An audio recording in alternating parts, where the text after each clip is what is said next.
Olá, hoje nós vamos falar sobre o aumento da taxa de juros e os impactos dessa medida na economia. A gente conversa também sobre cartões de lojas, quais as vantagens e desvantagens e os cuidados que o consumidor precisa ter. No segundo bloco, o assunto é parcelamento sem juros. Isso realmente existe ou é propaganda enganosa? Como saber se as empresas realmente estão cobrando juros na hora de dividir em prestações? E mais, comprar um produto em 10, 12 ou mais vezes é um bom negócio para o consumidor? O programa da sua conta já está no ar. O Comitê de Política Monetária, Copom, elevou a taxa básica de juros da Selic para 12%. Esse já é o terceiro aumento desde janeiro. O governo diz que a decisão é importante para controlar a inflação, cuja meta para o ano que vem é de 4,5%. O Brasil tem agora a maior taxa de juros reais do mundo.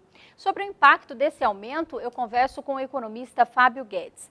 Olá, Fábio, tudo bem? Olá, Maria, tudo bem? Você acha que essa medida, aumentar a taxa de juros, é a medida mais eficaz para conter esse crescimento do crédito?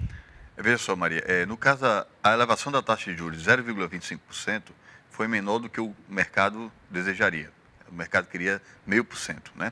Qual é o impacto disso aí? Primeiro impacto, o governo vai gastar mais dinheiro público com pagamento de juros da dívida pública, né? Ou seja, porque 35% da dívida pública do governo federal está indexada à taxa Selic. Então vai se gastar mais, né? Outra coisa, o câmbio brasileiro vai continuar valorizado, porque com essa taxa de juros que você me falou, mais alta do mundo, você vai atrair mais dinheiro para especular com o mercado financeiro brasileiro, e aí vai entrar mais dólares, e o dólar se desvaloriza, o real se valoriza. Quer dizer, essa entrada de capitais pressiona o dólar para cair cada vez mais. Para cair cada vez mais, fica fácil para você importar produtos, você causa um impacto fundamental na indústria brasileira, né? Você tem uma conta de turismo muito alta. O ano passado, os brasileiros gastaram lá fora 11 bilhões de dólares, ou seja, o Brasil está gastando muito dinheiro lá fora, né? O turismo brasileiro está muito movimentado lá fora, em vez de você estar atraindo turistas, você está levando mais. Então, quer dizer, a elevação da taxa de juros para conter a inflação, provavelmente não vai ter um impacto muito grande, não, em termos de reduzir a inflação. Agora, porém, em termos de desestruturação da cadeia produtiva brasileira e gastar mais em dólar lá fora, e você trazer mais produtos importados, isso sim, provavelmente vai ter muito maior impacto. Agora, qual seria a outra alternativa se não fosse aumentar a taxa de juros? Veja só, qual é a alternativa? Primeira coisa, a inflação brasileira não é inflação de demanda. O problema é que a nossa taxa de investimento em relação ao PIB brasileiro é só de 18%. Então o Brasil não cresce, e quando cresce muito, falta produtos, falta infraestrutura, falta competitividade. Então, é preciso elevar a taxa de investimento para poder atender às necessidades da demanda brasileira. Então, por exemplo, o presidente da Federação das Indústrias do Estado de São Paulo, Paulo Scaff, disse isso um dia desse. É preciso elevar o nível de investimento para poder atender os anseios de crescimento da economia brasileira.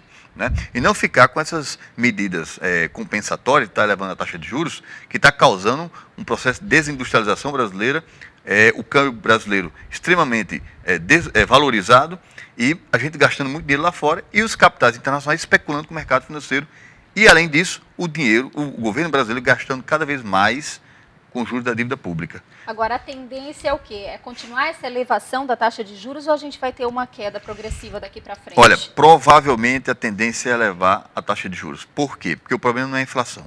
O problema maior é justamente os nossos compromissos com pagamentos de obrigações no exterior em dólar. Então, o que é que está acontecendo? A conta turismo está crescendo, nossa balança comercial está caindo, tá certo? E a remessa de lucros, dividendos, pagamentos de fretes, pagamento do turismo está crescendo. Então, como é que você vai fechar essa conta em dólar, tá certo? Se está entrando menos dólares, apesar do câmbio estar desvalorizado, elevando mais taxa de juros. Aí você vai aumentar o fluxo de dólar para o país. Então, se a gente for observar as contas do balanço de pagamentos, aquele que registra as operações de compra e venda de mercadorias e também de serviços brasileiros, você vai ver que há uma deterioração do balanço de pagamento, ou seja, nossa conta no exterior está aumentando. Então, para você pagar essa conta no exterior, como é que você vai fazer? Elevando o saldo da exportação. Mas como é que você vai elevar o saldo da exportação se o câmbio está desse jeito aí, o real valorizado, ou seja, o nosso preço lá fora são mais caros. Então, há uma medida, taxa de juros para atrair capital especulativo.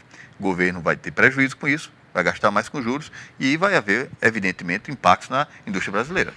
E com os juros mais altos, comprar a prazo também ficou mais caro. Só que algumas lojas, principalmente de eletrodomésticos, oferecem ao cliente a possibilidade de parcelar as compras em 6, 10 e até 12 vezes. Tudo isso sem juros, pelo menos é o que dizem as propagandas.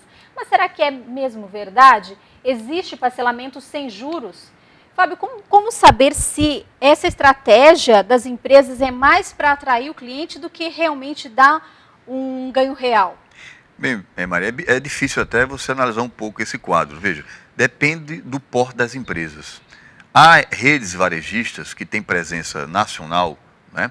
Tem várias lojas no Brasil inteiro, que elas têm condições, capital próprio, recursos e capacidade até mesmo de tomar dele emprestado lá fora, para comprar mercadorias e até mesmo financiar no longo prazo a venda para consumidores.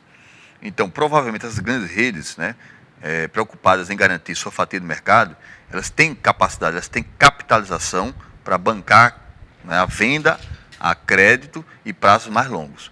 As pequenas não, né? As pequenas não. Elas têm pouca capacidade de capitalização e pouca capacidade de concorrer com o capital das grandes empresas. Provavelmente as pequenas, né, elas têm crédito com juros embutidos. Cabe ao consumidor observar o seguinte: qual é o preço à vista, né, e qual é o preço a prazo. Se houver somar as diferenças das parcelas a prazo e não der aquele valor que está no preço à vista, é evidente que tem juros ali embutidos. É, porque não é a mesma coisa. Por exemplo, se você comprar à vista, o cliente diz, a loja diz, eu te dou 5% de desconto. Só que se for parcelado, não vai ser esse 5%, né? Vai ser muito mais. Vai ser muito mais. É simples a conta. É você pegar quanto é a parcela X, né? Quantas parcelas são 12? Multiplica 12 vezes X e tem o valor. E compara com o preço à vista, né? Então, nessa diferença é que você vai ver o quanto você vai estar pagando de juro ou não. Agora, se o preço à vista é 1, tá certo? E o número de parcelas multiplicado pelo valor dá igual ao preço à vista, então está ótima a compra. E é essa pergunta mesmo que o consumidor tem que fazer. À vista é o mesmo valor? Não, tem desconto. Então, aí ele já vai perceber que não é a mesma coisa, que tem juro embutido naquelas parcelas. Com certeza, principalmente quando a compra, não é de mais longo prazo. Quanto mais maior o prazo, mais juros vai ter na compra realizada e naquelas parcelazinhas. Agora, o consumidor também tem que prestar atenção nas letras miúdas, né? Porque isso nem sempre está bem claro para o consumidor. Não está bem claro. Por quê? Porque o consumidor está preocupado em obter a mercadoria, não é, e pagar por ela mensalmente uma parcela baixa, mesmo que ele pague a longo prazo, não é? Mas no final do prazo, você vai ver que pagou-se muito em juros. Ele está preocupado em quê? Comprar, né, a mercadoria e que essa compra caiba no orçamento dele mensal, né? Tudo bem, se couber, ok, mas ele tem que ter consciência que está pagando juros ali. Quanto mais o maior prazo de financiamento e de crédito que ele usou para comprar a mercadoria, mais juros vai ter. Bom, e nesse momento também, Fábio, acho que é importante a pessoa analisar se realmente precisa daquele bem naquele exato momento ou não. Se puder esperar, é melhor, porque aí consegue um bom desconto à vista. No próximo bloco, a gente fala sobre cartões de lojas.